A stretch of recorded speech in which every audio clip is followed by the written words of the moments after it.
Olá pessoal, muito boa noite para você que nos assiste aqui na TVT e nos acompanha pela Rádio Brasil Atual. O Revista Brasil TVT começa agora comigo, Cosmo Silva, e com Ana Rosa Carrara. Boa noite, Ana Rosa. Boa noite, Cosmo. Boa noite também a quem nos acompanha. No dia 8 de março, Dia Internacional da Mulher, o governo do presidente Lula anunciou um pacote de políticas públicas com 25 ações voltadas aos direitos das mulheres no país. O chefe do executivo destacou o programa de lei para promover a igualdade salarial entre homens e mulheres que exerçam a mesma função. O texto prevê medidas para que empresas tenham maior transparência remuneratória e amplia a fiscalização e o combate à discriminação salarial. Também nesta semana, mulheres de todo o Brasil foram às ruas para defender o fim da violência, do fascismo e por mais igualdade em mais de 30 cidades no país com a hashtag 8M. No programa de hoje, vamos repercutir o pacote de políticas públicas que beneficiam as mulheres, o 8 de março, e o desafio do governo para fazer a economia crescer ante uma taxa de juros tão alta no país. O senador Omar Aziz, do PSD do Amazonas, afirmou que vai investigar a venda da refinaria Landulfo Alves para um grupo árabe. A privatização da refinaria da Petrobras, na Bahia, voltou à discussão em meio ao escândalo das joias de 16 milhões e 500 mil reais que o ex-presidente Jair Bolsonaro tentou se apropriar ilegalmente. A suspeita é que o suposto presente do governo da Arábia Saudita à então primeira-dama Michele Bolsonaro seja uma espécie de propina relativa à aquisição da RLAM pelo Mubadala, capital dos Emirados Árabes. O Revista Brasil TVT desta semana analisa essa questão e destaca o aniversário de 100 anos de Margarida Genevois, reconhecida carinhosamente como Dama dos Direitos Humanos. O Serviço Brasileiro de Apoio a Micro e Pequenas Empresas, também conhecido como SEBRAE, é considerado fundamental pelo governo federal para induzir a atividade econômica no país. Mas a atual direção do órgão está realmente alinhada e empenhada com o governo do presidente Lula? O programa de hoje vai discutir essa questão e repercutir atos marcados na cidade de São Paulo para lembrar os 50 anos do assassinato de Alexandre Vanucchi Leme pela ditadura. Você acompanha o Revista Brasil TVT também pelo YouTube, youtube.com/RedeTVT. O Serviço Brasileiro de Apoio a Micro e Pequenas Empresas, também conhecido como SEBRAE, é considerado fundamental pelo governo federal para induzir a atividade econômica do país. Mas a atual direção do órgão realmente está empenhada e alinhada com o governo do presidente Lula? Para falar com a gente sobre essa questão, nós conversamos agora com Paulo Okamoto, que é presidente da Fundação Abramo e que já presidiu o SEBRAE Nacional.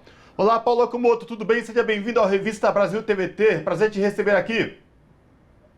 Prazer é meu, Cosmo e Ana Rosa. Estamos aqui muito empenhados em esclarecer aos nossos ouvintes sobre a importância do SEBRAE, do Serviço Brasileiro de Apoio à Micro e Pequena Empresa. Exatamente. E sobre essa questão, Paulo, eu queria te ouvir, você que já presidiu o SEBRAE Nacional, para falar para a gente da importância e qual o significado do SEBRAE aí para induzir o crescimento do país, o desenvolvimento do país, ele que surgiu, né, com essa função tal, de ajudar micro e pequenas empresas a fomentar a sua capacidade. Traz para a gente um histórico do SEBRAE e fala da real situação de hoje, Paulo. Bom, o SEBRAE é a principal agência de apoio aos pequenos negócios no país. É uma agência de desenvolvimento baseada em pequenos negócios e ela precisa estar muito articulada, precisa estar muito alinhada, precisa ter uma parceria muito forte com o governo. Né? Por que precisa ter? Porque nós precisamos trabalhar programas de crédito que só o governo é capaz de fazer, nós precisamos trabalhar programas de inovação que só o governo tem condições de financiar a inovação. A questão da inovação tecnológica, só o governo pode fazer um bom programa para isso, e também só o governo, né, pode ter iniciativa de melhorar o ambiente legal, né, a questão dos tributos, as questões das obrigações administrativas. Então é muito importante que o SEBRAE, que é um órgão de capacitação, de orientação, de fomento, esteja muito alinhado com o governo. Infelizmente, o SEBRAE teve a eleição da sua diretoria no governo passado, de costa voltada para o novo governo que entrava. E a diretoria topou aceitar fazer esse jogo. E, portanto, nós criamos aí uma dificuldade grande de entrosamento. E eu tenho empenhado para fazer com que o SEBRAE tenha uma nova direção, articulada com o novo governo, para apoiar os pequenos negócios, que nesse momento de pós-crise é muito importante a gente ter essa articulação. Então, essa é a importância do SEBRAE. O SEBRAE apoia milhões e milhões de negócios e precisava gastar o dinheiro dele melhor. Lamentavelmente, o dinheiro dele está sendo gasto, na minha opinião, de forma equivocada, com patrocínios em excesso, com promoções pessoais em excesso, com programas de baixo resultado e também com outras mazelas que a gente tem que, infelizmente, observar. E hoje nós temos uma direção do SEBRAE Nacional desanimada, porque não há mais programas estruturantes nacionais. E é por isso que nós estamos aqui nessa peleja para convencer a direção do SEBRAE atual a abrir mão do seu mandato, tendo aí uma atitude, uma atitude cidadã, uma atitude nacionalista, uma atitude pensando nos pequenos e não nos seus próprios interesses. O senhor já colocou que essa nova diretoria foi eleita, na verdade o presidente foi eleito inclusive em novembro do ano passado, ainda com o governo Jair Bolsonaro.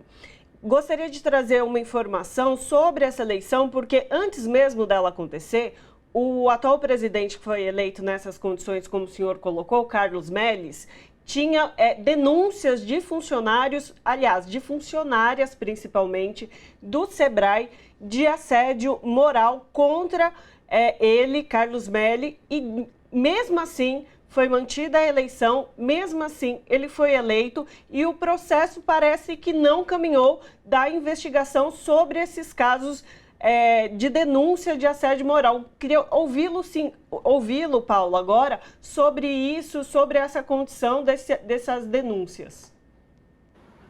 Não, realmente há denúncia de assédio moral em relação aos funcionários do SEBRAE. O Ministério Público do Trabalho abriu um processo investigativo, vai ouvir as pessoas do SEBRAE, tá certo?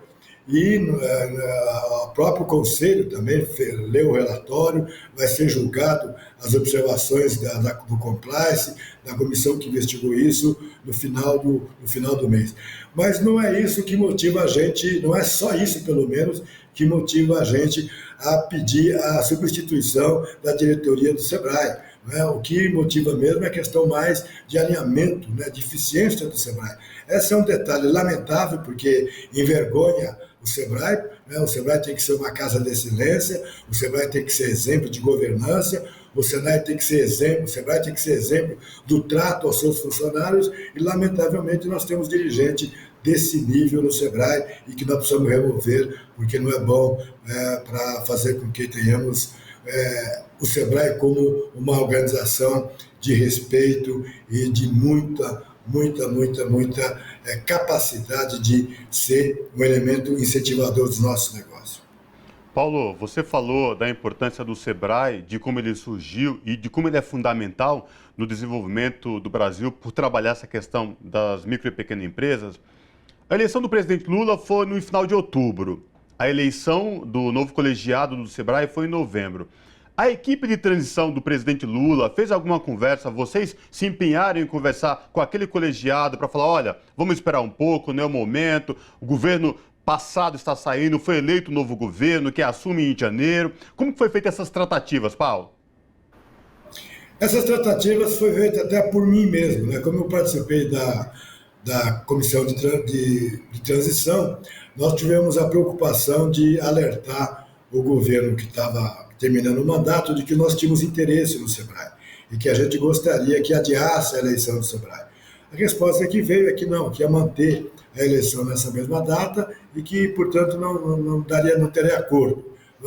Então, nós tomamos também a liberdade de conversar com os conselheiros do SEBRAE. Avisamos a todos os conselheiros do SEBRAE de que nós tínhamos interesse no SEBRAE, de que a gente estava pedindo adiamento das eleições e que, se isso não acontecesse, nós ia voltar, a partir do ano que vem, a rediscutir essa questão, porque achávamos que o SEBRAE precisava estar alinhado com o governo, tá certo? E isso foi feito. Lamentavelmente, não foi adiado as eleições, apesar da carta enviada pelo coordenador da equipe de transição, o nosso vice-presidente Geraldo Alckmin, e a eleição aconteceu. Mas na conversa que a gente teve com todos os conselheiros, né, todos os conselheiros colocaram que a nossa reivindicação faz sentido, que a nossa reivindicação ela tem realmente o acolhimento dessas instituições, mas que, por uma questão burocrática, eles iam fazer as eleições porque o estatuto assim previa. E, portanto, a conversa hoje com os conselheiros, na sua grande maioria, há o entendimento de que precisa remover, né, parte da diretoria do SEBRAE, e isso vai ser feito em breve.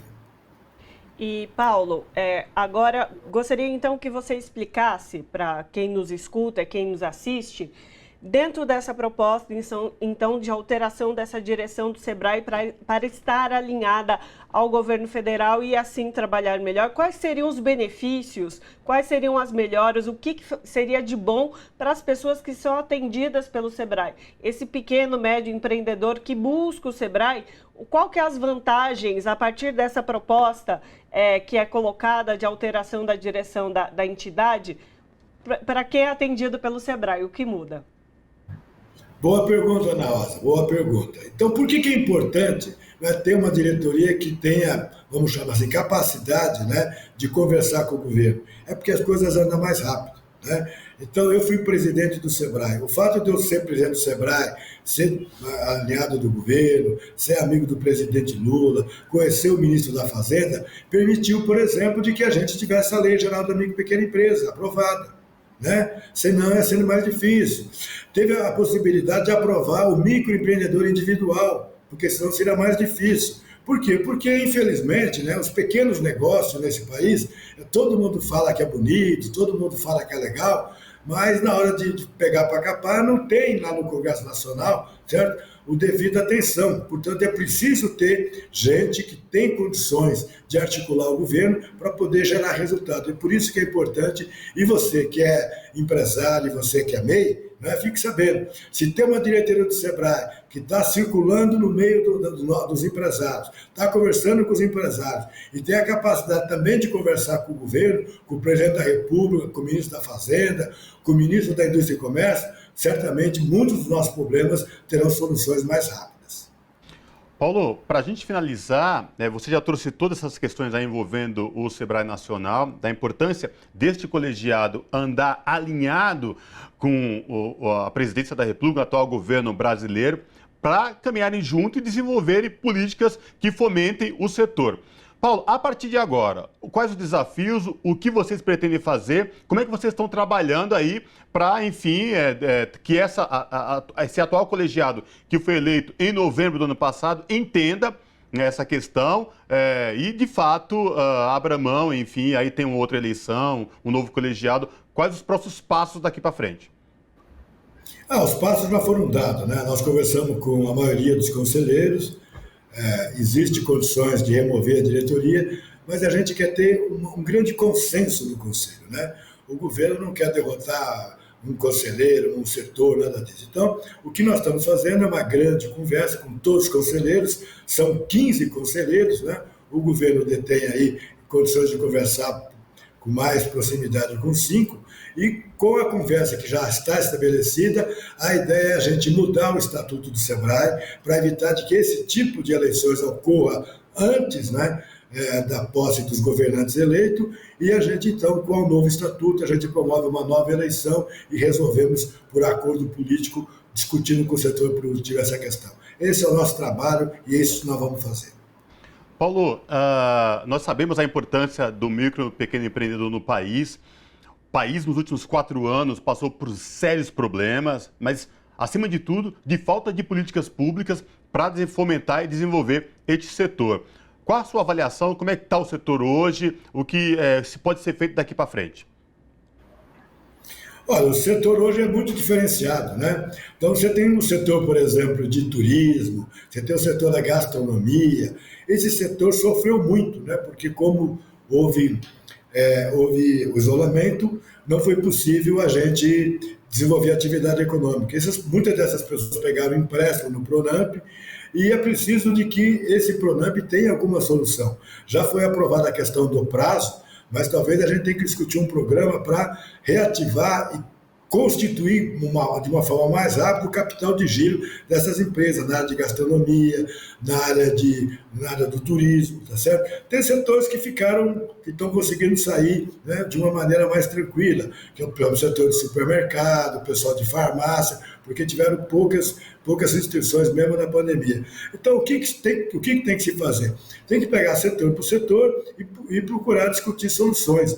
Uma delas é fazer com que elas tenham acesso a crédito mais barato e talvez até subsidiado numa fase de reestruturação e de recuperação econômica. E essas coisas porque nós precisamos discutir com o governo daqui para frente. Tá certo, conversamos com Paulo Okamoto, que é presidente da Fundação Perseu Abramo e que já presidiu o Sebrae Nacional, que foi tema aqui da nossa conversa. Paulo, muitíssimo obrigado pela sua participação conosco aqui hoje. Obrigado, e fique bem. Abraço. O senador Omar Aziz, do PSD do Amazonas, afirmou que vai investigar a venda da refinaria Landulfo Alves para um grupo árabe.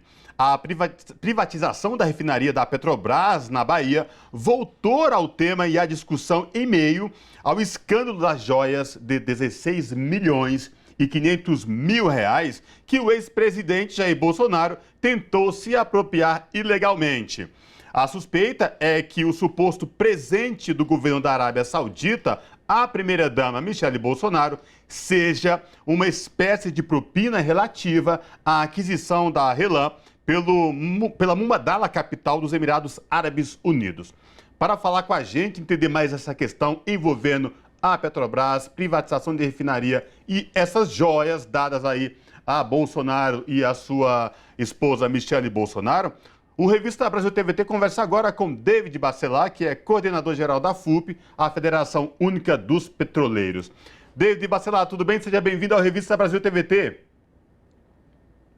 Olá, Cosmo, olá, Ana, sempre é um prazer estar aqui com vocês. Em nome da FUP, quero agradecer a oportunidade de estar aqui compartilhando essas informações através da nossa querida TVT. David, privatização de uma refinaria na Bahia, a RLAM, agora joias no valor de 16 milhões e 500 mil reais, isso é o que a gente sabe, vindo da Arábia. Quem adquiriu a refinaria foi um grupo lá da Arábia. David, essa história, esse negócio das Arábias, traz pra gente o que a gente pode entender, porque está muito, muito estranho e confuso para os brasileiros. É isso mesmo, David? Bem, Cosmos, há uma confusão generalizada. Nós estamos acompanhando esse caso desde quando as primeiras notícias saíram e alguns fatos nos chamaram bastante a atenção. É bom destacar que o próprio presidente Fujão da República, ele disse em entrevista, daquelas coletivas loucas que ele sempre dava e continua dando, que ele estava no Brasil quando aquele presente de 16 milhões e meio de reais tinha sido ofertado ou acertado lá nos Emirados Árabes. Então, a grande confusão é justamente essa. Como você bem disse, as joias, elas foram ofertadas, entre aspas, pela Arábia Saudita, mas ele disse que tinha sido acertada ou ofertada lá nos Emirados Árabes. E os Emirados Árabes Unidos, que você acabou de citar, é justamente o dono do Fundo Soberano Mubadala, que comprou a refinaria da Bahia, a refinaria Landulfo Alves, onde eu entrei na Petrobras, por menos da metade do preço. A refinaria foi privatizada por 1 bilhão 850 milhões de dólares, enquanto valia, segundo o INEP, segundo o BTG Pactual, entre 3,2 e 4 bilhões de dólares.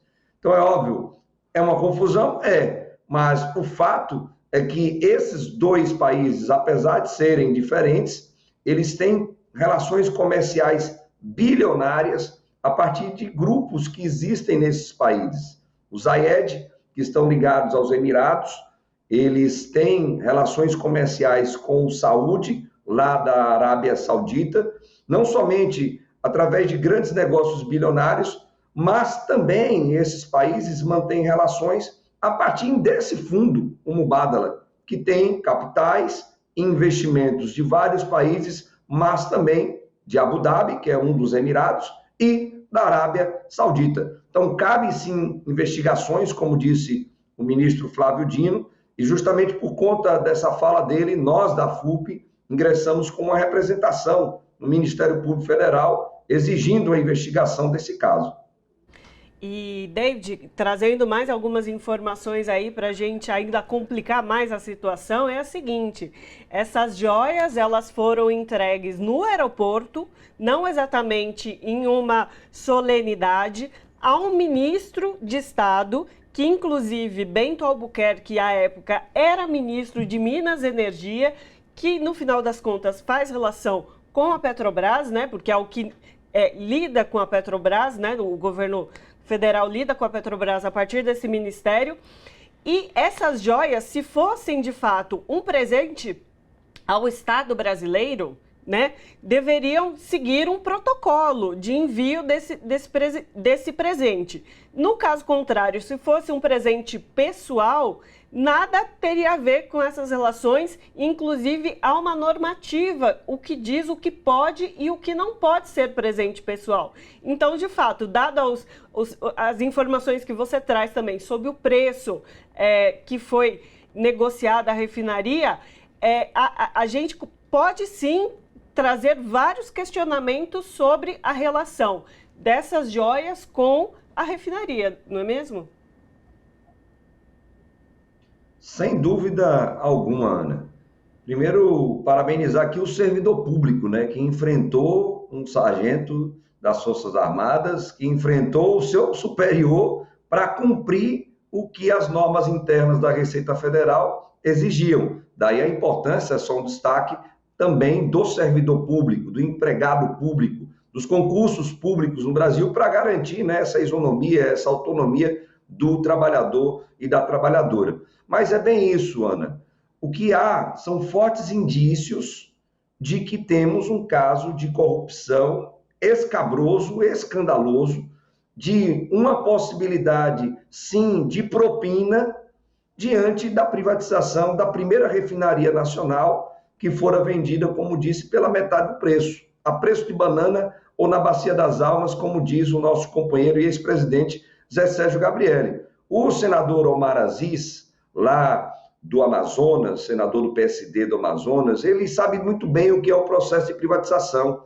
A refinaria de Manaus, ela também foi privatizada, a preço de banana também, cabe investigação, para um grupo brasileiro chamado Atem, e a gasolina já está como a mais cara do Brasil, passou até da Selen, na Bahia, que é a refinaria que era da Petrobras e que hoje está na mão do Fundo Mubadala. Então, sim, há fortes indícios, o senador está correto, assim como o ministro Flávio Dino, e assim como está fazendo a FUP para que investigações sejam feitas. Soubemos que hoje o ministro de Minas e Energia, que você citou aqui, Ana, o ex-ministro, na verdade, Bento Albuquerque, almirante, né, da Marinha, das Forças Armadas, impoluto, tal, ele está prestando depoimento hoje à Polícia Federal, porque ele tem que explicar como é que o ministro de Minas e Energia, através de seu assessor, recebe um presente, entre aspas, de 16,5 milhões de reais para ser entregue à ex-primeira-dama Michele, que é apelidada de Micheque Bolsonaro, devido aos outros escândalos que também não foram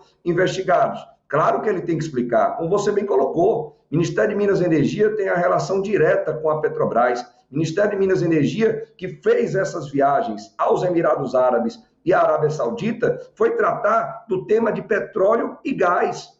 Então, não é coincidência, ao nosso ver. Por isso que carece de uma investigação séria sobre esse tema, para que nós, quem sabe, Ana e Cosmo, consigamos aí reverter a privatização da refinaria, que já estamos denunciando há tempos, há anos, que é ilegal, inconstitucional e que trouxe sérios prejuízos à população baiana e nordestina. Aliás, David, toda essa história envolvendo a privatização da RLAM, da comitiva brasileira indo aos Emirados, indo para a Arábia Saudita, inclusive comitiva essa que já foi noticiado ganharam presentes, relógios caríssimos, joias. Isso tudo está muito obscuro, essa história, porque ela não casa. Lá atrás, como a FUP já havia alertado muito bem, a privatização da refinaria a preço de banana, como foi falado, muito abaixo do valor de mercado.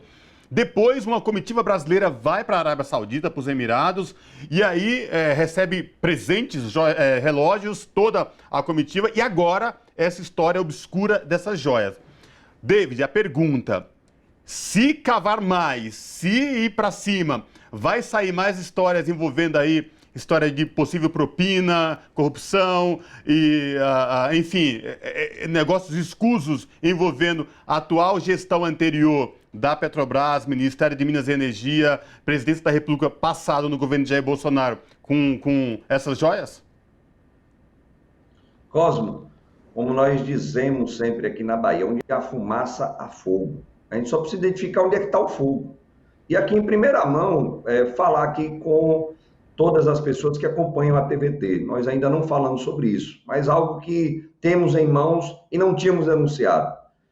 O contrato de venda da refinaria Landulfo Alves, a primeira refinaria nacional aqui no nosso Brasil, no nosso país, ele tem alguns problemas que denunciamos ao TCU. E o Tribunal de Contas da União não averigou ainda isso. Então, além da subvalorização desse ativo, que estamos falando aqui, Ana e Cosmo, não é só da refinaria, não. É a refinaria Landulfo Alves, mais 3 terminais de distribuição terrestres, mais um gigantesco terminal marítimo de Mar de Deus, mais 700 quilômetros de dutos que foram privatizados por esse valor, não apenas a refinaria. E esse contrato de venda tem uma série de questões, dentre elas, olha só, há no contrato que 30% desse valor, de 1 bilhão e 850 milhões de dólares, ficam retidos para o custeio de possíveis indenizações, caso passivos ambientais ocultos sejam identificados depois da venda. Olha só, estamos dizendo então que além de ter o preço baixíssimo, a questão não é nem um preço que não era nem para ser vendida, mas é uma questão a ser avaliada e divulgada, 1 bilhão e 850 milhões, 30% desse valor ainda pode ser abatido para pagar indenizações de passivos históricos ambientais que a refinaria deixou naquela região ao longo de seus 70 anos de atividade. Ou melhor, 73 anos vai fazer, na verdade, a refinaria nesse ano, que ela é mais velha do que a própria Petrobras. O governo que se dizia patriota, defensor da soberania, impoluto, na verdade, essa excrescência que nós estamos vendo agora. As vísceras do governo Bolsonaro estão sendo expostas e, com certeza absoluta, encontraremos muito mais por isso. Fujão ainda não voltou para o Brasil, porque sabe que sérios riscos de ir para a cadeia. David, a gente teve uma oscilação da internet agora, mas deu para entender o geral do que você nos trouxe. E agora, para finalizar a nossa conversa, de fato, essa venda dessa refinaria aconteceu, inclusive, sem licitação, né? Que é um processo habitual que é feito pelos governos para que realmente haja lisura, isso é, que haja honestidade no processo de venda de algum elemento, né, que vai passar da iniciativa estatal para a privada, é que haja uma licitação. E isso, de fato, não ocorreu também nesse caso da RLAM, né? Perfeito, Ana. Os próprios liberais, no processo de privatizações que ocorreu nos governos ali de FHC, eles criaram uma regulação das privatizações a partir do Plano Nacional de Desestatização. Os liberais criaram e agora os liberais descumprem a própria lei que eles criaram lá atrás. No caso da venda da refinaria Landulfo Alves, que é que está em voga aqui, e das outras também, não houve, como você disse, processo licitatório, não houve amplo debate com a sociedade e, pior, não houve o aval do Congresso Nacional Brasileiro. Por isso, Ana e Cosmo, não somente a FUP está dizendo que essa privatização e as outras são ilegais, inconstitucionais. o próprio Congresso Nacional Brasileiro fez uma reclamação formal à Suprema Corte, ao Supremo Tribunal Federal, questionando essas privatizações. Lembrando que lá atrás o Lewandowski nos deu uma liminar suspendendo essas vendas. Depois houve uma votação em plenário, derrubando essa medida cautelar por 6-4, quase que nós a mantínhamos, e agora precisamos que o julgamento do mérito desse processo, dessa reclamação do Congresso, seja julgado. Inclusive, conquistamos isso, Ana, a partir da greve histórica que realizamos em fevereiro de 2020. Essa pressão do movimento sindical da categoria petroleira que fez com que o Congresso se movimentasse questionando essa venda. Então, é verdade. Há questionamentos também jurídicos a respeito dessa venda, o que fortalece ainda mais a nossa tese que estamos discutindo aqui. Há indícios fortíssimos de corrupção, de favorecimento, de propina, em detrimento da soberania nacional, em detrimento dos interesses da Petrobras, em detrimento dos interesses do Estado brasileiro.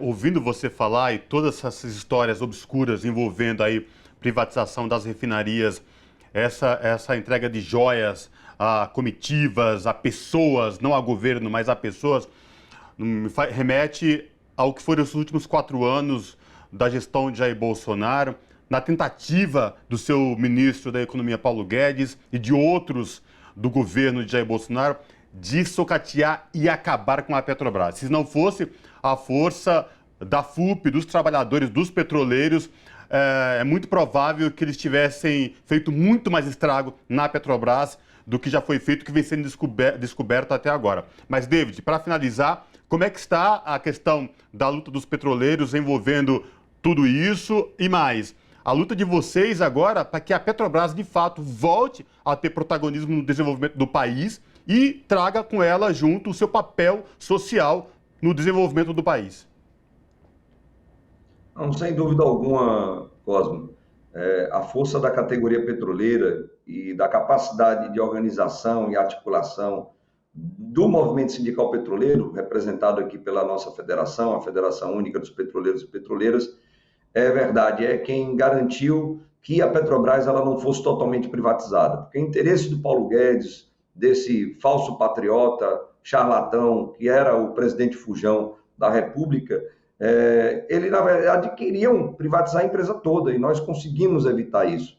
Conseguimos evitar, por exemplo, que todas as refinarias que eles colocaram à venda, foram 8, fossem privatizadas. Só conseguiram vender essas 3, com muito esforço da parte deles, porque nós conseguimos atrapalhar com greves, atrapalhar com denúncias a órgãos de fiscalização, atrapalhar com ações judiciais.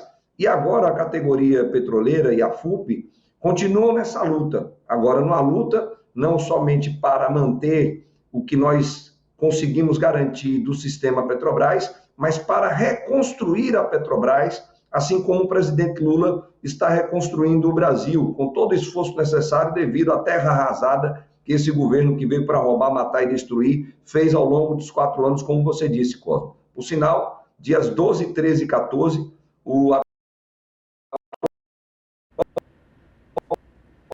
presidente da Petrobras, senador da Bahia, diz que Petrobras aqui no estado, onde a Petrobras nasceu. Mais do que isso, onde a atividade petrolífera no Brasil nasceu, onde o primeiro poço de petróleo foi descoberto, no Lobato, aqui em Salvador, onde estou nesse momento. Então vai ser uma visita muito importante, onde nós, da categoria petroleira, estaremos ali, novamente, falando com o presidente Jean Paul da importância da reconstrução da Petrobras, também a partir da Bahia, onde ela nasceu, da retomada dos investimentos da Petrobras aqui na Bahia, no Nordeste, no Norte do país, regiões que sempre foram deslocadas para a marginalidade, para o descaso, na verdade, de vários governos. Então, essa luta continua, Cosmoana, e a Federação Única dos Petroleiros e Petroleiras vai estar ao lado, tanto da categoria petroleira, quanto da sociedade brasileira, para termos uma Petrobras que serve ao Brasil e que não vai estar servindo somente e exclusivamente a acionistas minoritários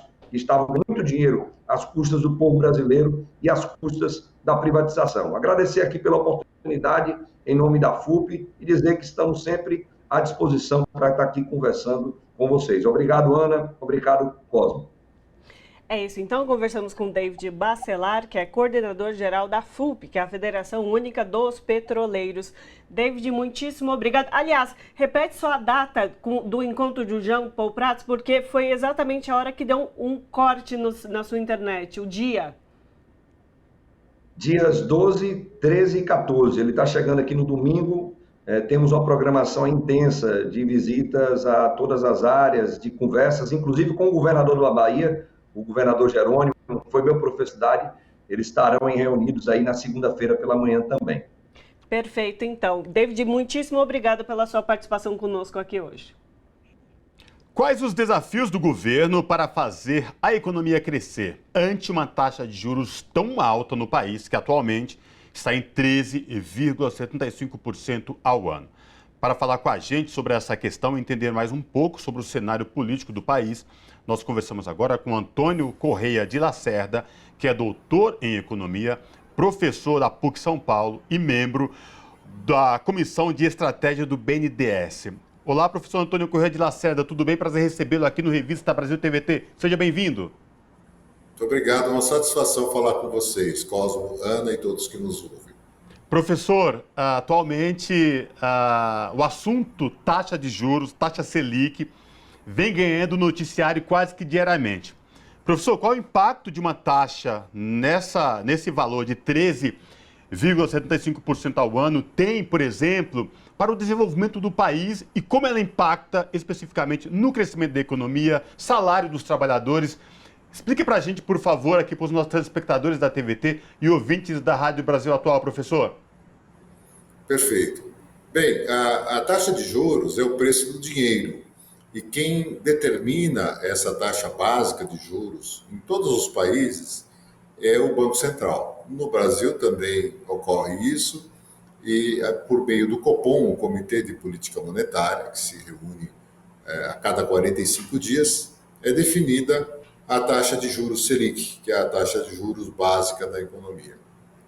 O que aconteceu foi que, no último ano e meio, nós tivemos uma elevação de mais de 11 pontos percentuais nessa taxa. A taxa era 2% no início do ano 2022 e foi subindo e já há um bom tempo está em 13,75%, que é a maior taxa de juros do mundo, tanto em termos nominais, quer dizer, a taxa efetivamente praticada, quanto a taxa real, que é descontada a inflação. Então, pelos dois critérios, e principalmente de juro real, que é descontada a inflação, o Brasil tem a maior taxa de juros do mundo. Bem, o que justifica essa taxa? No caso brasileiro, nada mais justifica.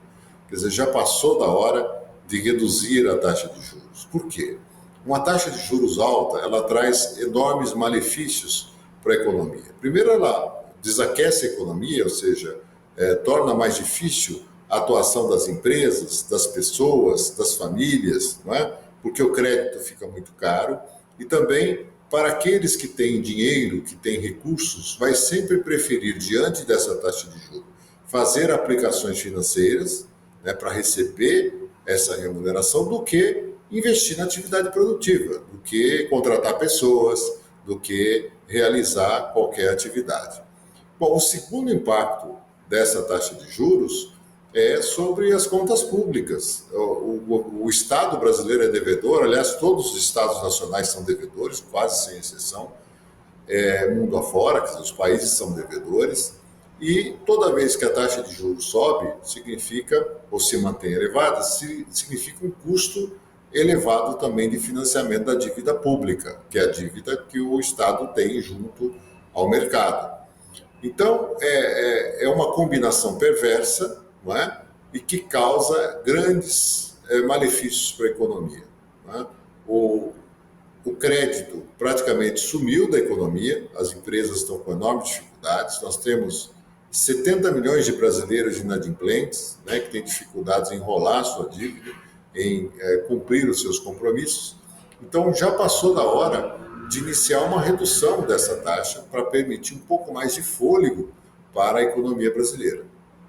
E, professor, queria trazer mais uma informação para a gente olhar ainda com maior amplitude para a questão da da economia no nosso país é que o Índice Nacional de Preços ao Consumidor Amplo, que é o IPCA, foi divulgado nessa última sexta-feira, nessa semana, do mês de fevereiro e ficou acima do esperado, né, para esse mês. O que isso pode ou não pode influenciar sobre a taxa de juros e como é que o mercado vai se relacionar com essas informações? Queria que o senhor explicasse também o que uma coisa tem a ver com a outra. Sim, tem muito a ver, porque, claro que o Banco Central, para definir a taxa de juros, a taxa básica, ele leva em conta qual a situação da inflação, de uma forma geral, e quais as perspectivas para essa inflação no futuro. Ocorre que nós temos, apesar dessa elevação da inflação de curtíssimo prazo, há uma distância enorme entre a taxa de inflação acumulada, que está correndo por volta de 5,5% a 6%, para a taxa Selic, que está em 13,75%. Então, essa diferença, que é a taxa de juro real, é de longe a maior do mundo. Quer dizer, o segundo colocado, que é o México, tem uma taxa de juros que é cerca da metade da nossa. Então, apesar dessa pressão inflacionária temporária e de curto prazo, há espaço, sim, para a redução da taxa Selic. Ela é muito importante porque, na verdade, o Banco Central, embora ele tenha como meta a inflação, ele precisa coordenar a política monetária com as demais políticas, a política fiscal e a política cambial, de forma a dar um pouco mais de espaço para o crescimento da economia. E a economia crescendo, tudo melhora, né? As contas públicas melhoram, a situação de emprego melhora, a situação da renda também tende a melhorar. Professor, já se especula-se e já vem sendo noticiado em alguns veículos que esta taxa de 13,75% ao ano, por exemplo, já ameaça crise de crédito no mercado. Queria entender isso, como que funciona, é isso mesmo? É isso mesmo, uma taxa de juro básica muito elevada, ela faz com que as demais taxas praticadas no mercado sejam ainda mais elevadas, porque esse é o custo básico do dinheiro, né? Então, os bancos, para oferecerem crédito, vão exigir taxas de juros muito elevadas. E isso ocorre conosco também, consumidores. Quando você vai fazer um crediário, quando você usa o cheque especial, quando você usa o crédito rotativo do cartão de crédito, né? Que, aliás, não recomendo para ninguém, nós não estamos aqui para dar conselho para as pessoas, né?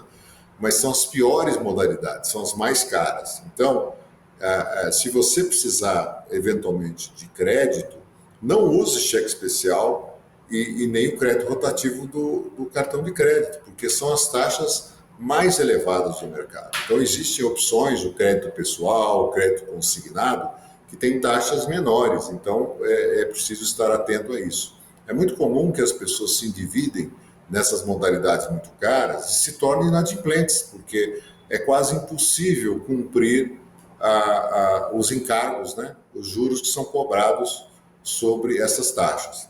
Mas no mercado empresarial, as empresas precisam do chamado capital de giro. Para quê? Para pagar os seus funcionários, pagar fornecedores, para girar a economia. E com taxas de juros muito elevadas, muitas empresas se inviabilizam, né?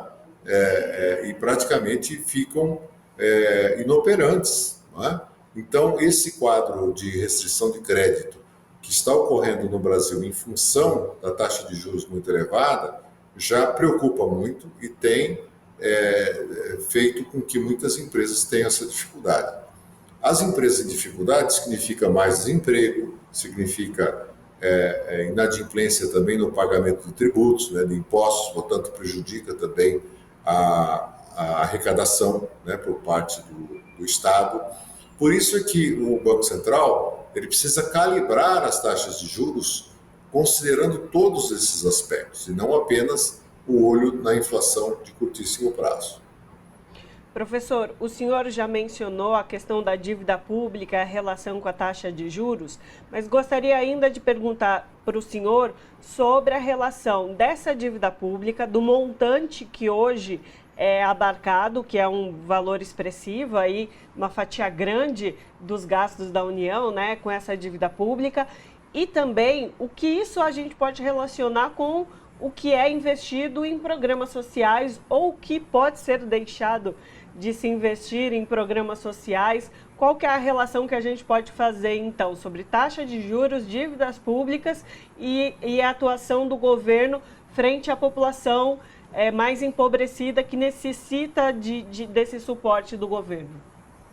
Perfeito. A taxa de juros vai impactar de várias formas, né? A capacidade do governo de realizar seus programas sociais, seus investimentos, porque na medida em que a taxa de juros permanece muito elevada, ela desaquece a economia, ou seja, as empresas vão faturar menos, as pessoas que têm mais recursos vão aplicar no mercado financeiro e não na atividade produtiva, e aquelas pessoas que não têm recursos vão ter que se endividar a um custo absurdo, né? Então, esse é um primeiro aspecto. O segundo aspecto, que o próprio Estado brasileiro, para se endividar, vai pagar um custo elevadíssimo para girar a sua dívida pública.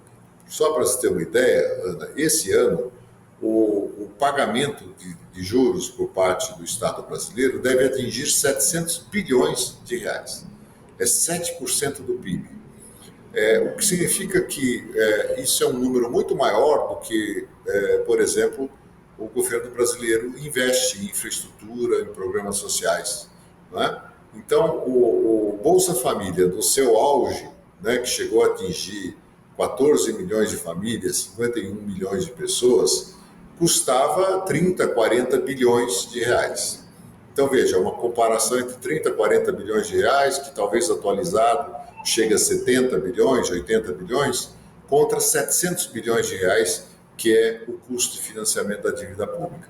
Então, é preciso estabelecer medidas para reduzir o custo de financiamento da dívida pública, né, porque isso tem impedido o Estado brasileiro de cumprir sua função, né, seja do investimento em infraestrutura, seja do investimento em programas sociais.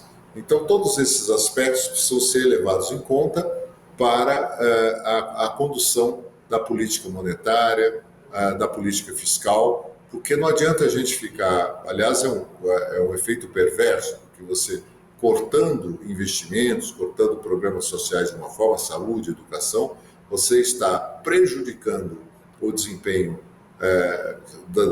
da economia com reflexos diretos na qualidade de vida das pessoas. Professor Antônio Corrêa de Lacerda, a gente, ao longo deste mês, vem falando muito sobre a taxa de juros aqui no Brasil, né, hoje em 13,75% ao ano, e alguns economistas, eles lembram que uma taxa de juros tão alta como essa, e brincam, né, beneficia mais a Faria Lima, aqui no estado de São Paulo, aqui na cidade de São Paulo, lá os empresários da Faria Lima. Aí eu pergunto para o senhor, será que nem mesmo os empresários da Faria Lima já estão cansados e entendem que uma taxa de juros tão alta como essa não eleva o crescimento, evita crescimento de forma geral e os ganhos para todo mundo é perda generalizada? Não começa a enxergar isso ou o senhor acha que continua interessando mais a quem está lá na Faria Lima? Não há dúvida que aqueles rentistas que a gente chama, né, que são aquelas pessoas, instituições financeiras, empresas que aplicam no mercado financeiro de uma forma geral, comprando títulos da dívida, CDBs, fundos e outros produtos, não há dúvida que são altamente favorecidos por essa taxa. Mas só tem um ponto, no momento em que a economia começa a quebrar, e a gente viu o anúncio recente, né, de várias empresas de grande porte, inclusive, que passaram a ter dificuldades nos seus balanços, né, na sua saúde financeira, isso começa a despertar uma dúvida no próprio mercado financeiro quanto à sustentabilidade desse processo. Então, mesmo no âmbito da chamada Faria Lima, que é popularmente chamado do mercado, né, mas que, na verdade, nós estamos se referindo ao mercado financeiro, já começa a questionar a prática de taxas de juros tão elevadas no Brasil, porque isso tem consequências imediatas, né, sobre a saúde financeira dos bancos, das corretoras, do financiamento em geral. Então, o que ocorre é o seguinte, quer dizer, muitas vezes a gente ouve a expressão de que o mercado quer uma coisa, o mercado quer outra coisa. Mas é importante destacar que quem é o mercado de fato não é só a Faria Lima, né? Não é só o Leblon. O mercado somos todos nós, né? O pipoqueiro faz parte do mercado, né? O trabalhador faz parte do mercado, o empresário faz parte do mercado, o pequeno lojista, o pequeno empreendedor, até mesmo o camelô também fazem parte do mercado. Então é preciso que todas essas questões sejam levadas em conta quando da definição de política econômica. Nenhuma política econômica é neutra, ela sempre vai favorecer alguns em detrimento de outros. Mas é sempre fundamental que se atenda à maioria, né, e não especificamente a um grupo, né, que seja privilegiado em detrimento dos demais que são fortemente prejudicados. Professor, agora falando do futuro, né? O Copom deve se reunir ainda nesse mês de março e, como o senhor já explicou, é essa entidade Copom, esse coletivo, que determina se os juros se eleva, não se eleva, se abaixa. Há uma expectativa de que se mexa nesse próximo período, nessa próxima reunião do Copom, nessa taxa de juros, dado inclusive que o senhor colocou agora que já há parte desses rentistas, né, que são uma parte do mercado, não todo, já alguns deles têm questionado também a viabilidade da manutenção dos juros tão alto? Sim, perfeito, Ana. Não há dúvida que existem hoje plenas condições de iniciar um processo de redução de juros. Alguém poderia perguntar o seguinte: bom, mas o que adianta se o juro está em 13,75? O que adianta você reduzir meio ponto, ou 0,75, ou 1 ponto? É a sinalização. Então, além do efeito prático dessa redução, você teria um efeito de expectativa, que a gente chama, né? De que se iniciaria um processo efetivo de redução das taxas de juros e que provocaria uma situação mais favorável para a economia. Daí a importância de que já na próxima reunião do Copom se inicie esse processo de redução da taxa de juros, né? Porque isso criaria um novo ambiente na economia de uma forma geral, uma sinalização muito importante por parte dos membros do Copom, só lembrando que são membros da diretoria do Banco Central, né, que fazem parte, portanto, desse comitê. Perfeito. Então, conversamos com Antônio Correia de Lacerda, que é doutor em economia, professor da PUC São Paulo e membro da Comissão de Estratégia do BNDES. Professor, muitíssimo obrigado pela sua participação e por essa verdadeira aula que o senhor nos deu sobre a economia brasileira. Muito obrigado, foi uma satisfação ter falado com vocês, estou sempre à disposição. Um abraço. Abraço. E a gente faz um breve intervalo agora e volta daqui a pouquinho.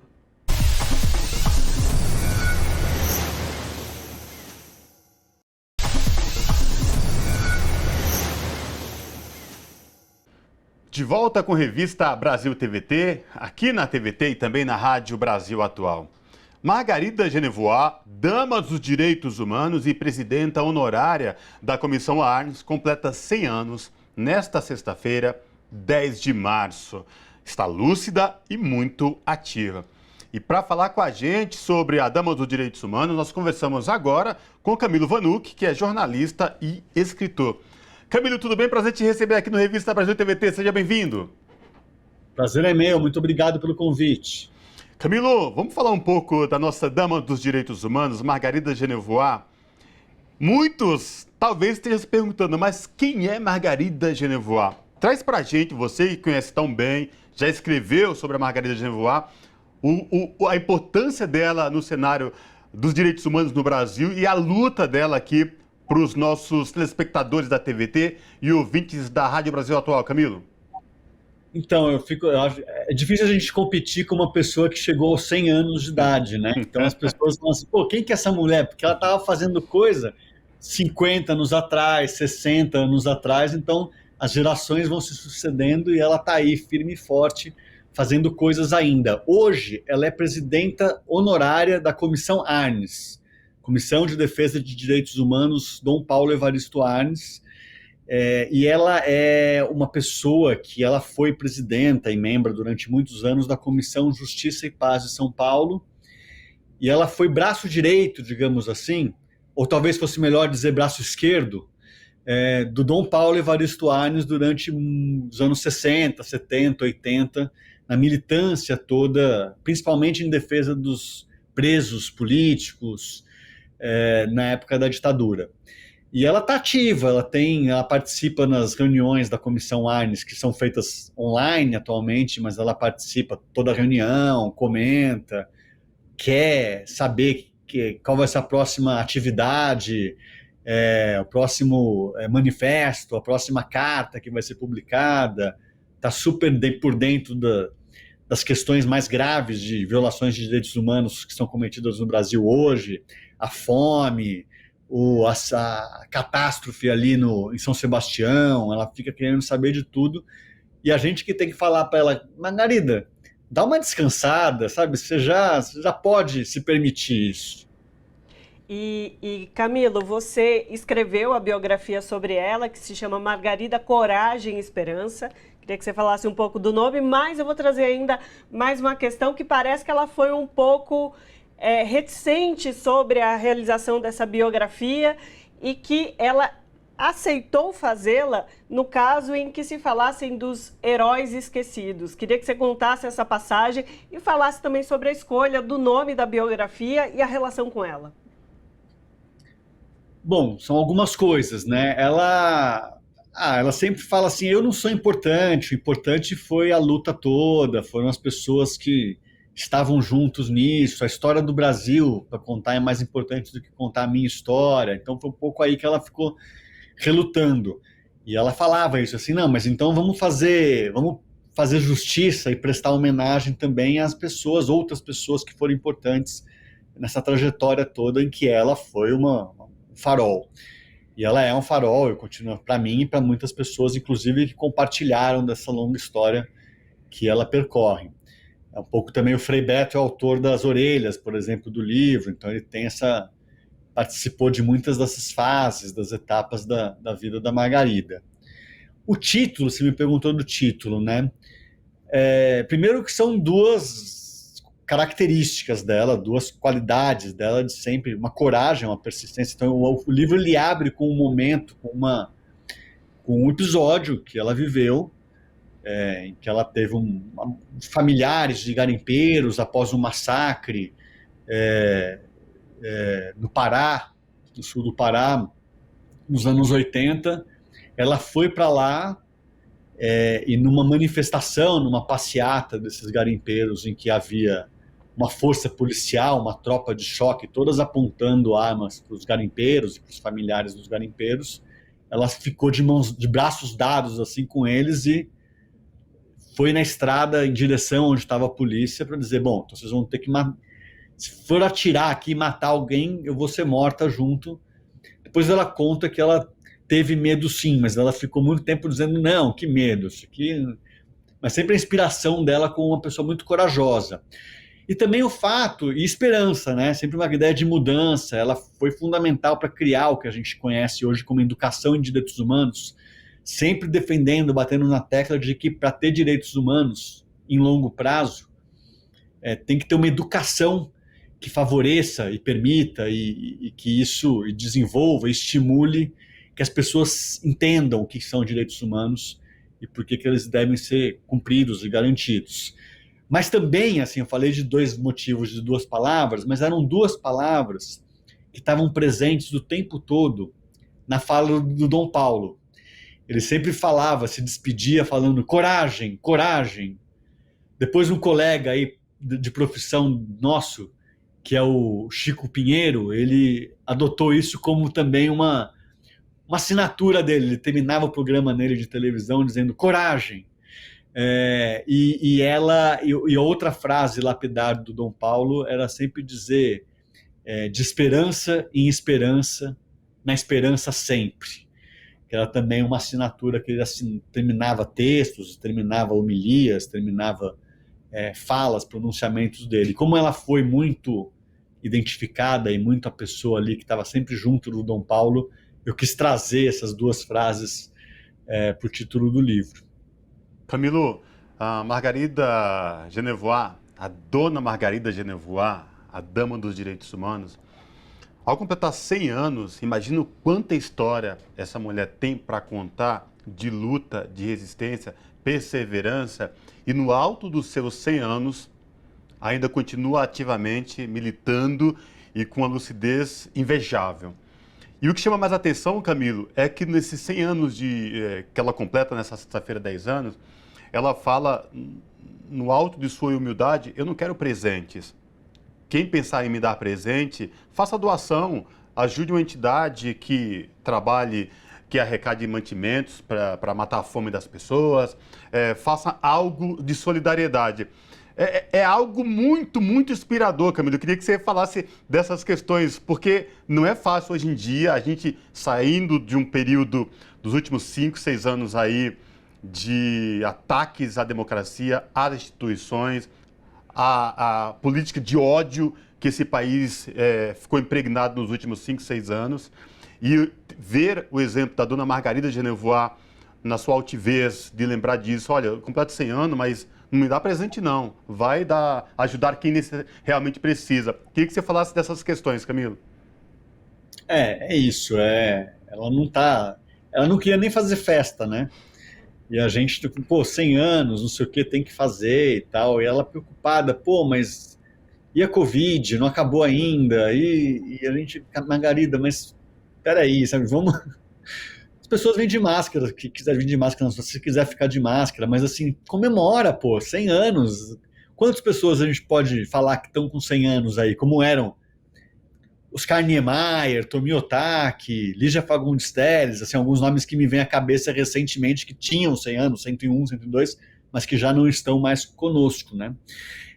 E ela tem isso. Quando a gente estava começando a fazer o livro, a gente estava falando também dos custos de fazer o livro. O livro tem 2 anos, né, que eu lancei esse livro. E ela também preocupada, assim, mas vai gastar para imprimir o livro, vai gastar com um livro sobre mim? Não é melhor gastar esse dinheiro enfrentando a fome, distribuindo para as pessoas necessitadas? Ela acompanha muito o Padre Júlio, né, a ação do Padre Júlio.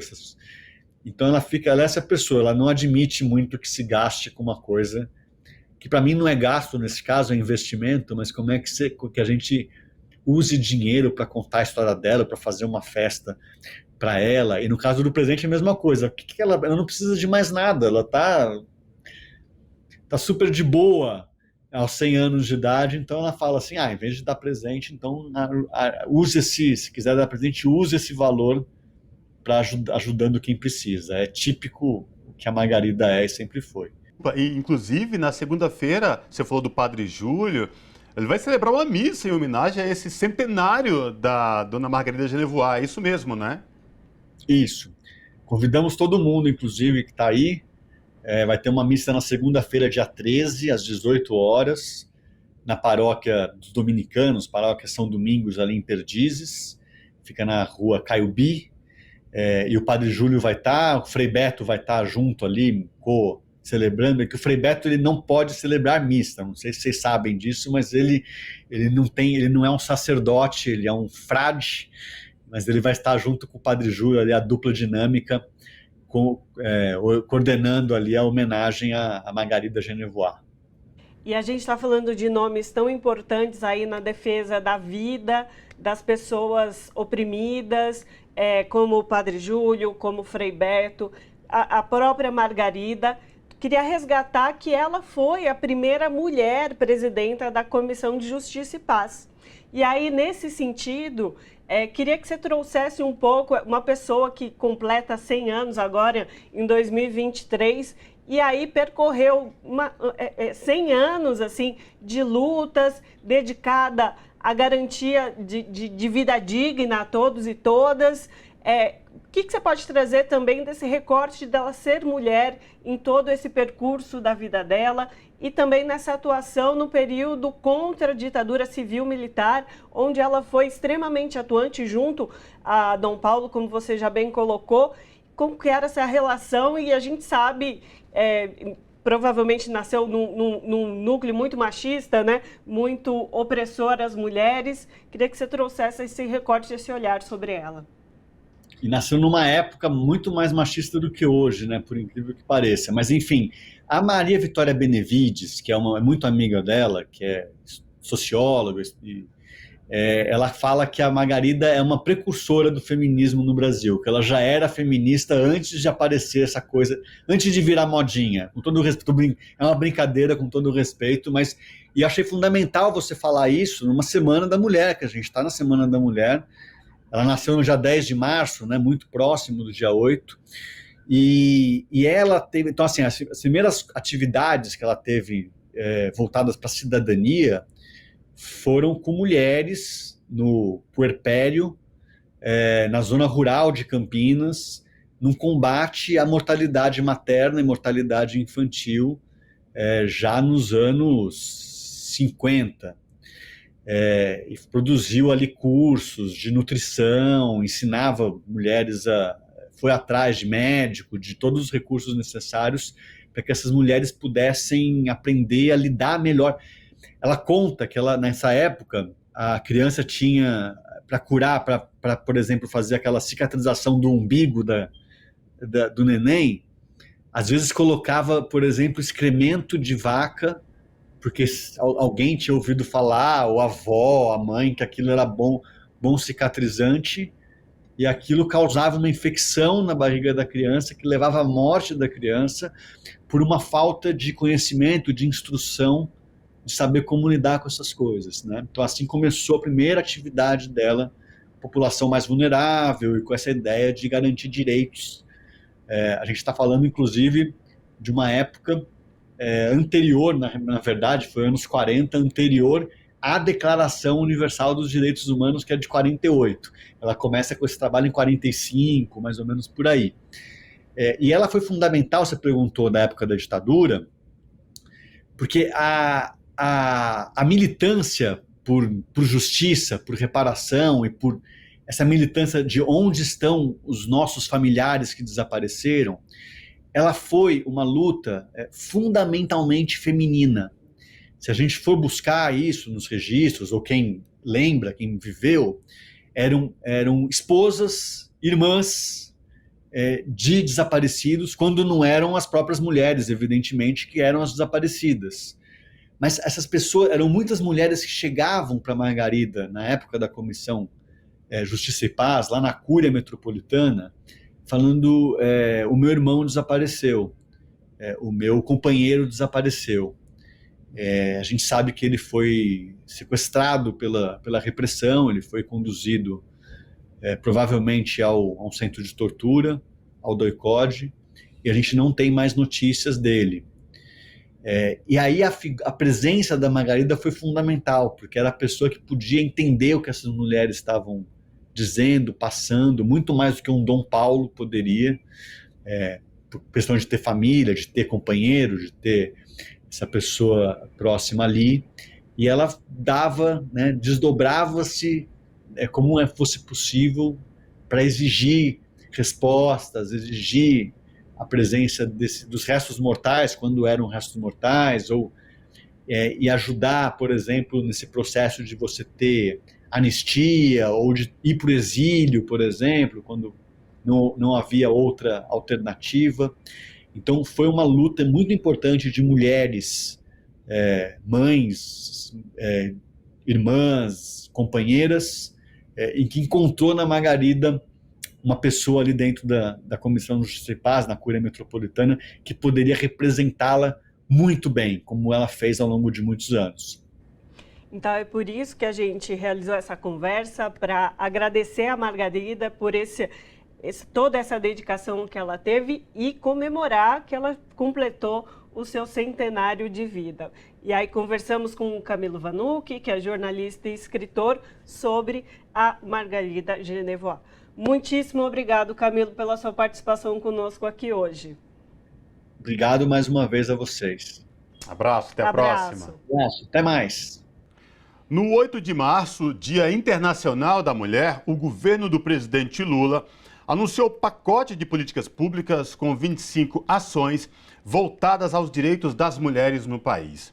O chefe do executivo destacou o projeto de lei que promove a igualdade salarial entre homens e mulheres que exerçam a mesma função. O texto prevê medidas para que empresas também tenham transparência remuneratória e amplie a fiscalização e o combate à discriminação salarial. Também nesta semana, mulheres de todo o Brasil foram às ruas para defender o fim da violência, do fascismo e por mais igualdade em mais de 30 cidades no país, no hashtag 8M. Para falar com a gente sobre essa questão, nós conversamos agora com Denise Mota Dal, que é secretária nacional de enfrentamento à violência contra as mulheres do Ministério das Mulheres. Denise Mota Dal, tudo bem? Prazer te receber aqui no Revista Brasil TVT. Seja bem-vinda. Muito obrigada, boa tarde. Eu é que agradeço o convite para a Ana Rosa e para o Cosmo Silva. Maravilha. Denise, vamos falar então, começar o nosso bate-papo sobre o pacote de medidas de políticas públicas com 25 ações anunciado esta semana pelo presidente Lula, que beneficia as mulheres do país, dentre eles esse projeto muito importante de igualdade salarial, homens e mulheres que exerçam a mesma função. Queria que você falasse para a gente, você esteve no ato, junto com a ministra, mulheres de vários ministérios, parlamentares mulheres. Queria que você falasse do lançamento deste pacote e como que foi a solenidade para os nossos telespectadores aqui da TVT, Denise, e também ouvintes da Rádio Brasil Atual. Olha, Cosmo e Ana Rosa, foi uma solenidade muito simbólica, porque ela ressignificou as políticas públicas para as mulheres, para a sociedade brasileira, mostrando que políticas públicas para as mulheres passam pelo respeito às mulheres e a autonomia das mulheres sobre seu próprio corpo, sobre as decisões que ela precisa tomar na sua vida em relação às condições de trabalho, em relação às condições de vida, em relação à sua saúde, em relação à sua dignidade. E é nesse contexto que o governo do presidente Lula, junto com a ministra Cida Gonçalves, nossa ministra das Mulheres, apresentou para a sociedade um pacote de decretos, projetos e programas para valorizar a mulher em todos esses espaços. Então, foi uma série de propostas, projetos, para valorizar a mulher, seja no mundo do trabalho, seja na área da saúde, seja no enfrentamento à violência doméstica e à violência sexual, enfim, na área do judiciário, fortalecendo os serviços de atendimento à mulher em situação de violência e também prevendo ações educativas, né, preventivas, no sentido de tentarmos mudar a mentalidade que, infelizmente, tem sido muito presente, muito forte na nossa sociedade, que vai perpetuando um machismo, desvalorizando a mulher, desrespeitando a mulher e vendo a mulher numa posição subordinada, o que gera um índice alto, como nós temos acompanhado, de violência contra as mulheres. E, Denise, queria te perguntar sobre esse pacote de ações. Diversas dessas iniciativas, elas vão se relacionar também com outros ministérios, né? Gostaria de te perguntar como tem sido essa relação com outros ministérios e também, se você puder nos trazer a informação de como a sociedade civil organizada, o movimento de mulheres por direitos, participou também dessa elaboração e dessa composição desse pacote de iniciativas. Bom, esse pacote de iniciativas exigiu um esforço grande de articulação de políticas transversais. Então, a ministra Cida Gonçalves, junto conosco, da equipe dela, dialogamos e construímos essas propostas de decretos para o presidente, projetos e programas muito enfaticamente em parceria com os demais ministérios. Então, foi um desafio enorme tentar abranger todas essas áreas. Foram 29 ministérios que apresentaram propostas transversais, eu vou falar um pouquinho mais delas daqui a pouco. E elas dialogam, sim, com as demandas, com as reivindicações da sociedade civil, porque são projetos e programas que estavam engavetados ou que ainda nem haviam sido pensados, né? Alguns inovadores que ainda nem haviam sido pensados, mas que dialogam com deliberações das conferências nacionais de políticas para as mulheres e que precisavam ser agilizados. Alguns exemplos: o projeto de lei que determina a obrigatoriedade de salário igual entre homens e mulheres para os mesmos cargos e funções, o envio da Convenção 190 da Organização Internacional do Trabalho para o Congresso Nacional ratificar, a Convenção da OIT 190 trata do enfrentamento à violência sexual no mundo do trabalho, ao assédio sexual no mundo do trabalho, o envio da Convenção 156 da OIT ao Congresso Nacional para que aprecie a proposta e a ratifique, que trata da proteção a trabalhadores e trabalhadoras com responsabilidades familiares.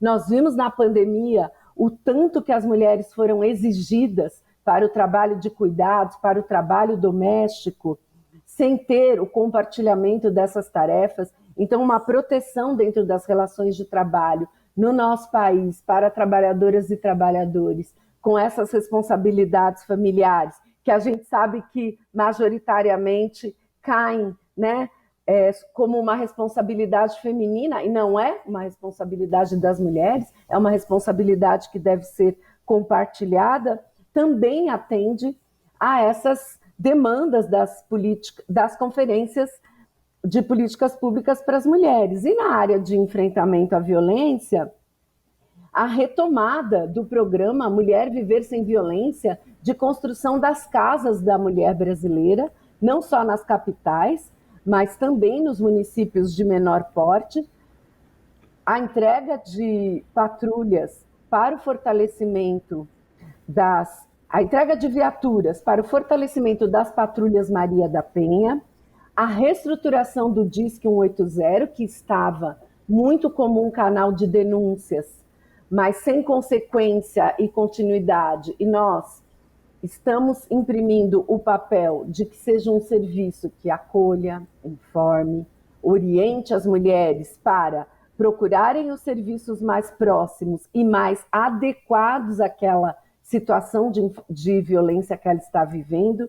Enfim, uma série de ações que vão fortalecer os serviços e o atendimento para aquela mulher que está passando pela situação de violência, mas também parcerias no sentido com o Ministério da Educação, com o Ministério da Cultura, no sentido de garantir mais espaço para as mulheres nessas áreas e mais, trabalharmos a mudança da cultura machista, que eu gostaria de ressaltar que no último período, junto, né, nesse contexto de cultura do ódio, cresceu muito no nosso país. A misoginia, o preconceito contra a população LGBTQIA+, o racismo estrutural, incentivado explicitamente por autoridades públicas.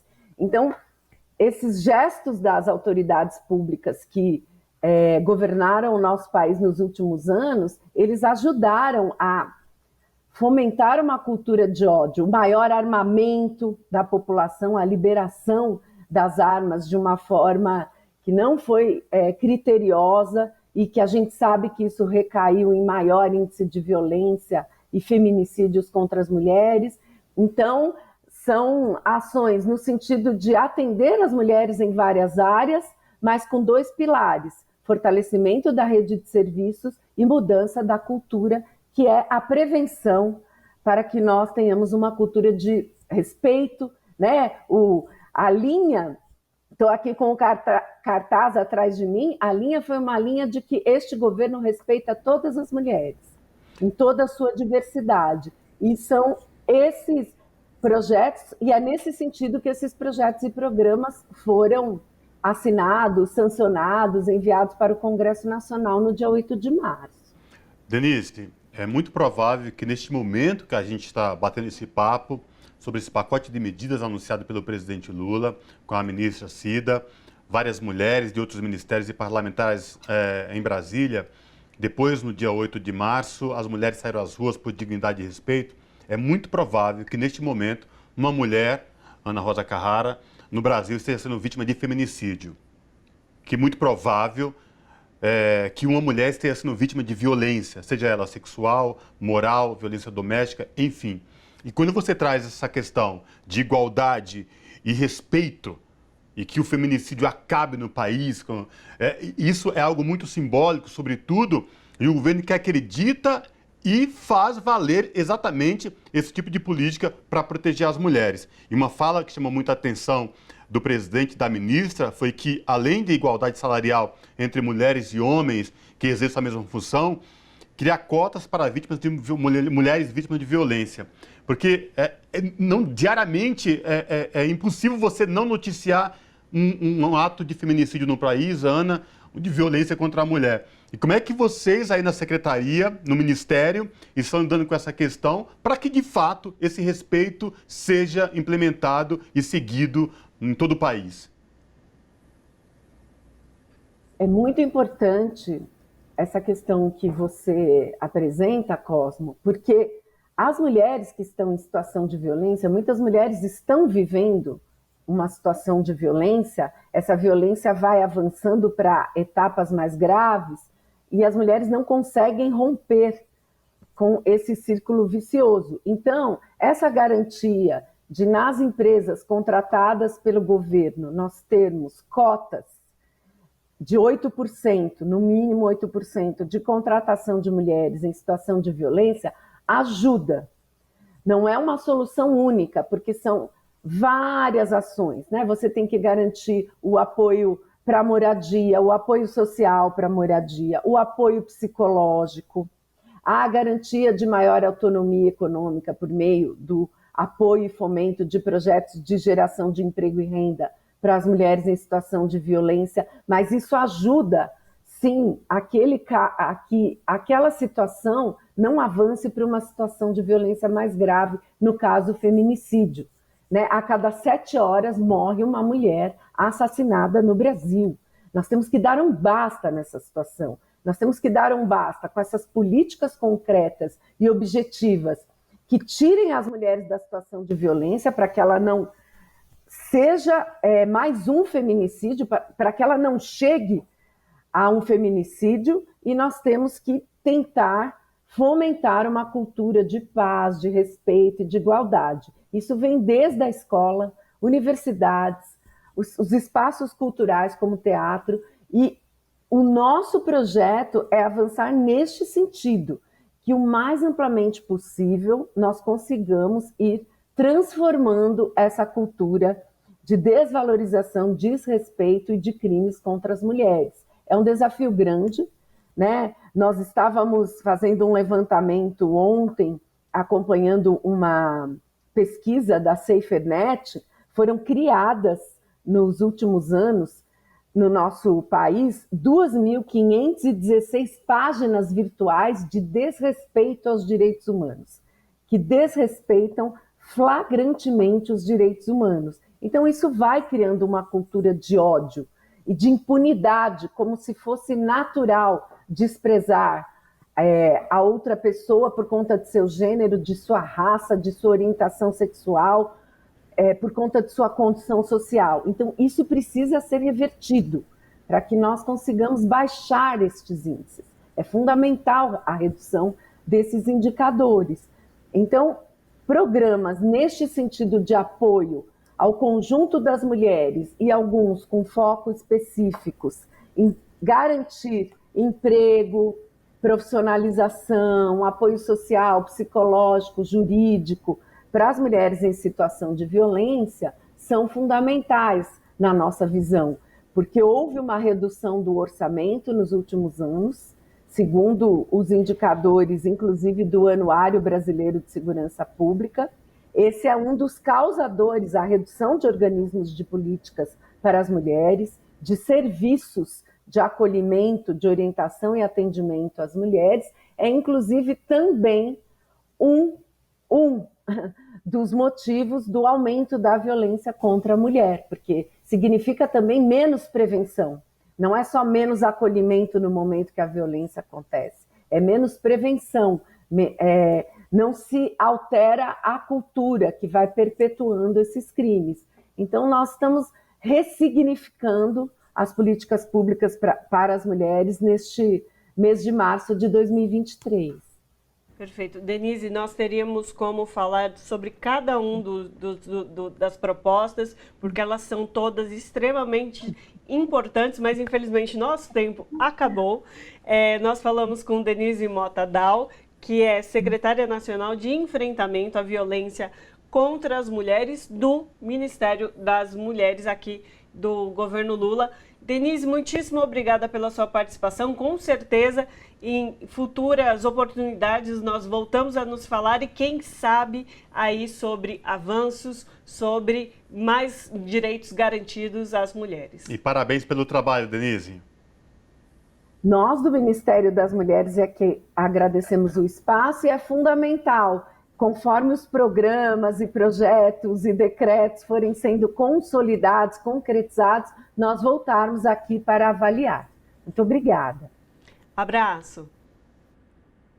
E a gente faz um intervalo rapidinho e volta daqui a pouco.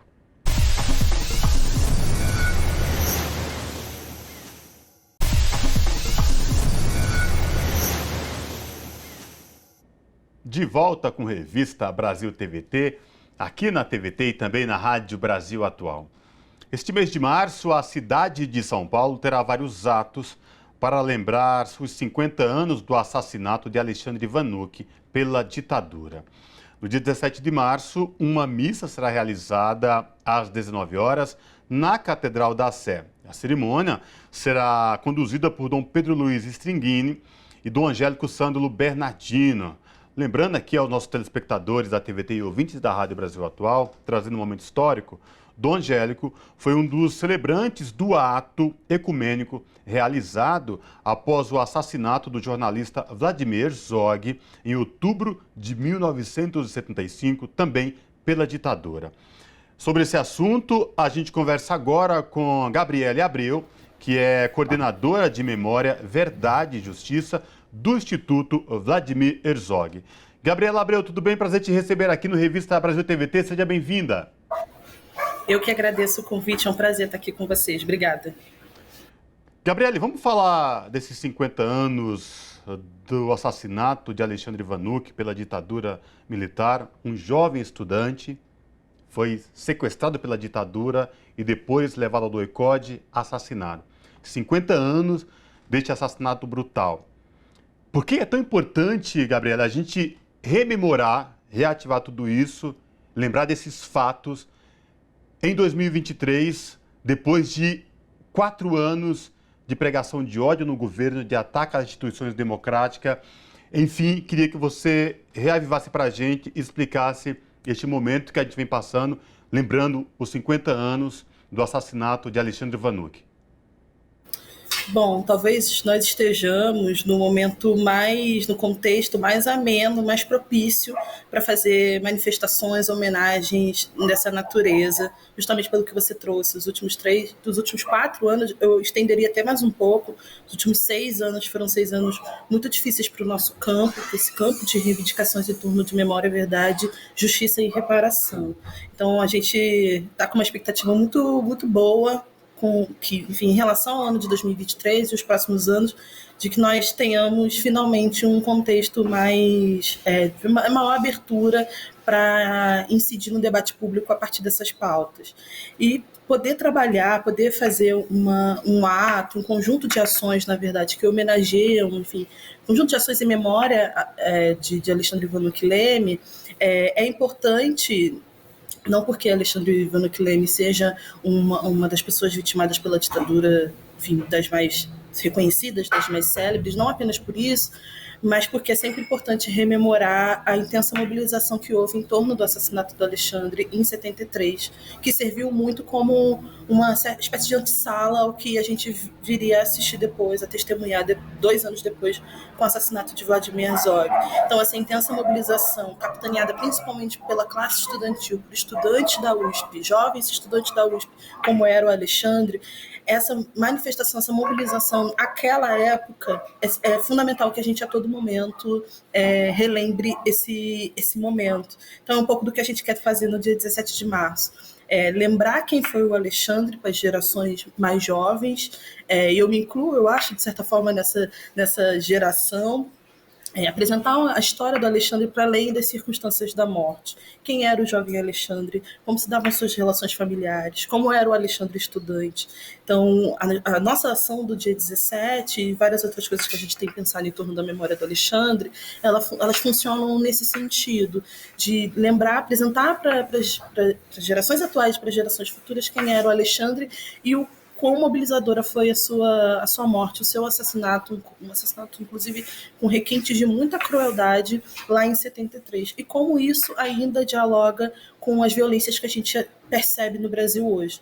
Então, é fundamental que, enfim, a gente está trabalhando em torno do Alexandre, existem várias outras vítimas que precisam ser rememoradas e relembradas a todo momento também. É importante você trazer esse contexto, Gabriele, de que no momento em que se fala sobre uma pessoa vitimada pela ditadura civil-militar, não é necessariamente falar apenas daquela pessoa, mas da luta que ela exercia naquele momento contra a ditadura, contra as violências que a ditadura exercia sobre a população. E aí eu queria que você trouxesse um pouco esse trabalho coletivo também que era feito. Alexandre Vanuc fazia parte de um coletivo chamado ALN, que é a Ação Libertadora Nacional, que era um grupo bastante ativo à época de combate à ditadura e aos seus problemas, né, e seus impactos à população.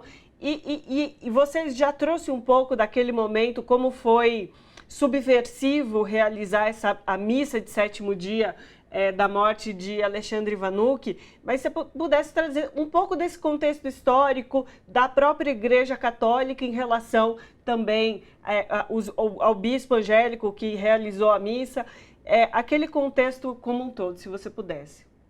Claro, com certeza. A gente se consolidou, de certa forma, no nosso imaginário social a respeito da ditadura, de que não houve resistência, ou então que a resistência foi, enfim, foi fraca, não esteve à altura da repressão do regime. Isso, na verdade, é um equívoco. Na verdade, há um imaginário que coloca nós brasileiros como pessoas apáticas, apolíticas, que diante de repressão, diante de autoritarismo, a gente não reage.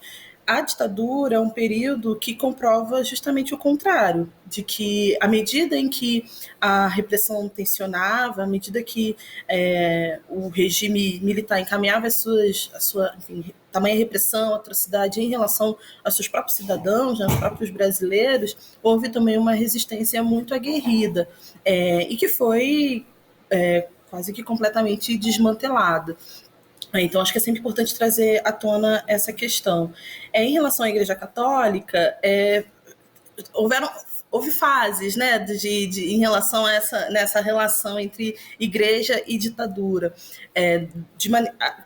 Primeiro que a Igreja Católica não é uma instituição homogênea, ainda que talvez ela queira ser apresentada dessa maneira. Mas no inicinho ali da ditadura, com o golpe de 64, que hoje a gente já pode atestar, é que houve, pelo menos de maneira geral, um apoio ao golpe. Só que ali naquele contexto do golpe, poucos agentes e poucas instituições sabiam o que viria a acontecer depois, né? Houve uma aposta de que, enfim, talvez naquele contexto o ideal seria derrubar o então presidente João Goulart e que depois se restabeleceria alguma ordem. Haviam setores que acreditavam nisso, de fato. A Igreja Católica talvez se encaixe nisso.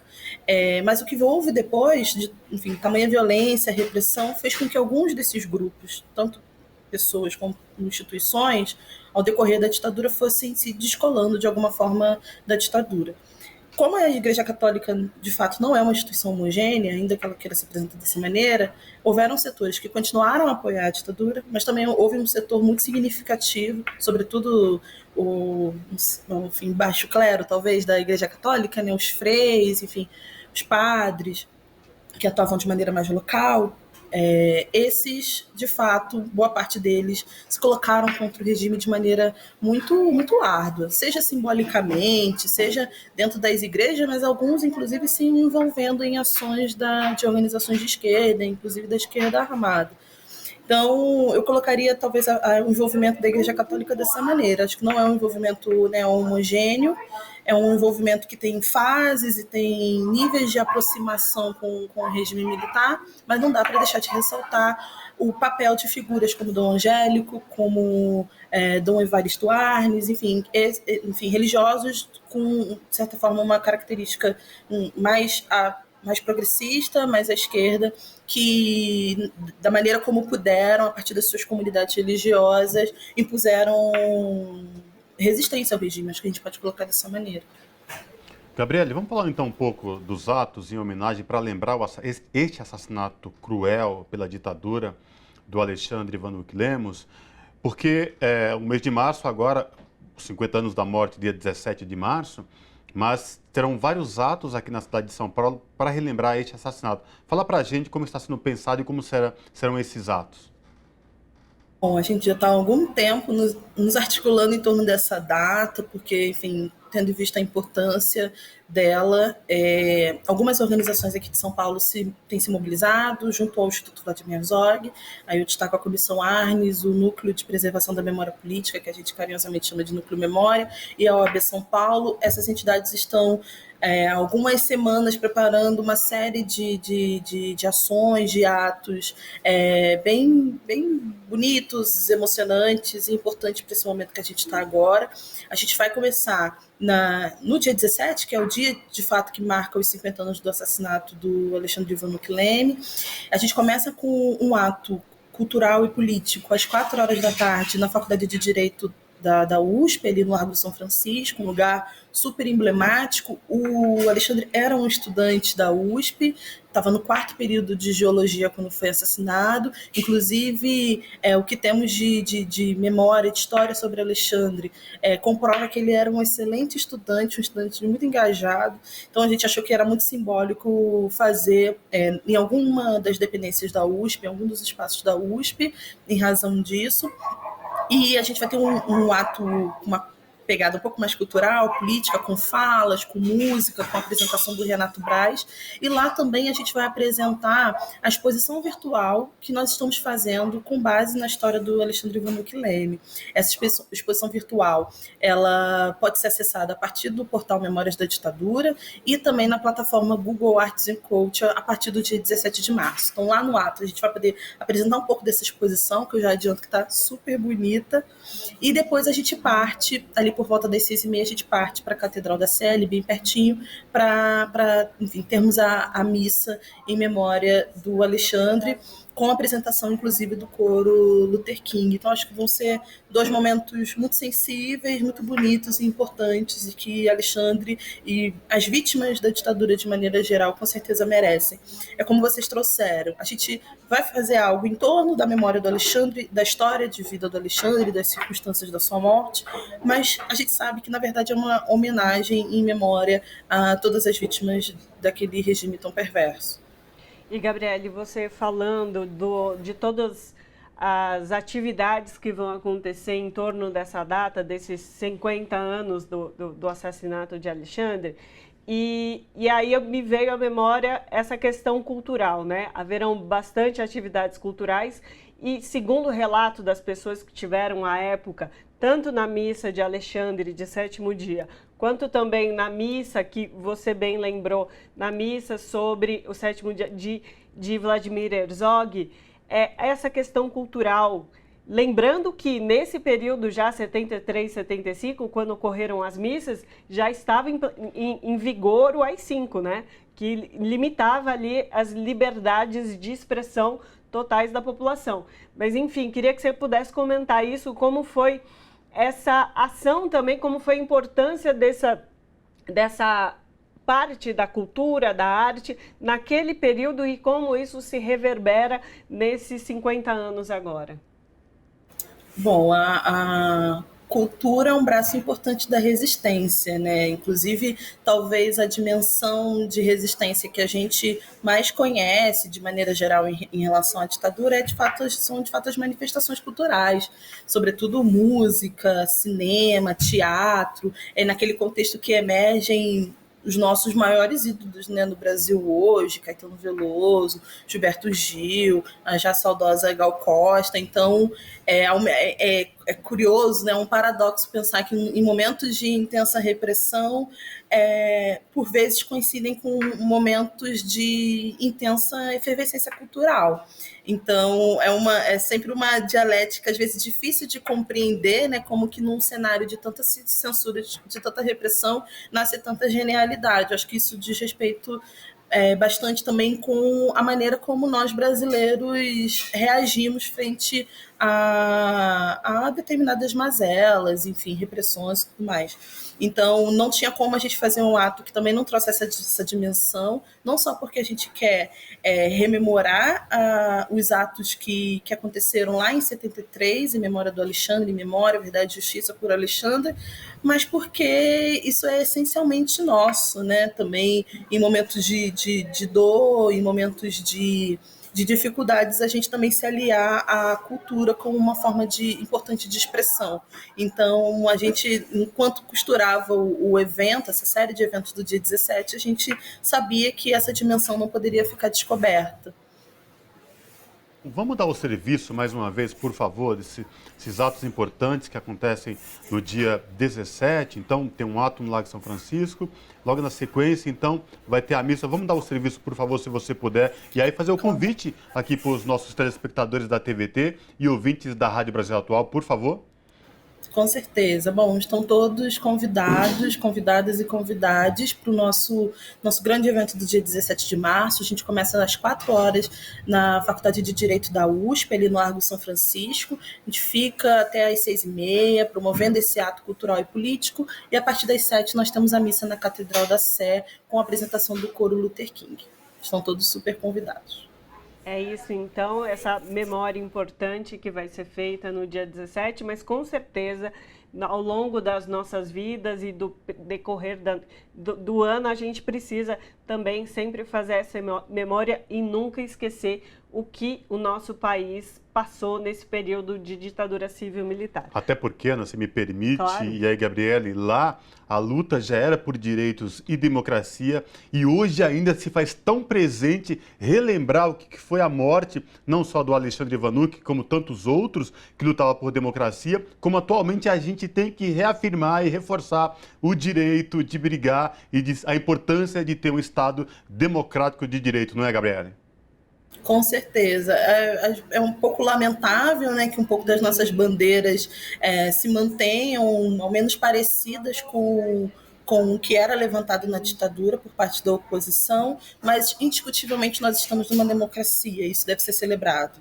Então, acho que esse ato também vai um pouco nessa direção de relembrar a importância de fortalecermos a nossa democracia, de fortalecermos o Estado democrático de direito, porque é nessas condições que a gente quer viver. Disso a gente não abre mais mão de jeito nenhum. Exatamente. Com certeza. Então, conversamos com Gabriele Abreu, que é coordenadora de Memória, Verdade e Justiça do Instituto Vladimir Herzog. Muitíssimo obrigada pela sua participação com a gente aqui hoje. Eu que agradeço. A gente segue à disposição. Obrigada. Abraço. Bom, e com essa entrevista aí da Gabriele Abreu falando da importância desses atos que acontecerão em São Paulo no dia 17, relembrando o assassinato cruel do estudante Alexandre Vanucchi, a gente encerra o Revista Brasil TVT dessa semana e reforçando mais uma vez o convite a todas as pessoas, não é, Ana Rosa?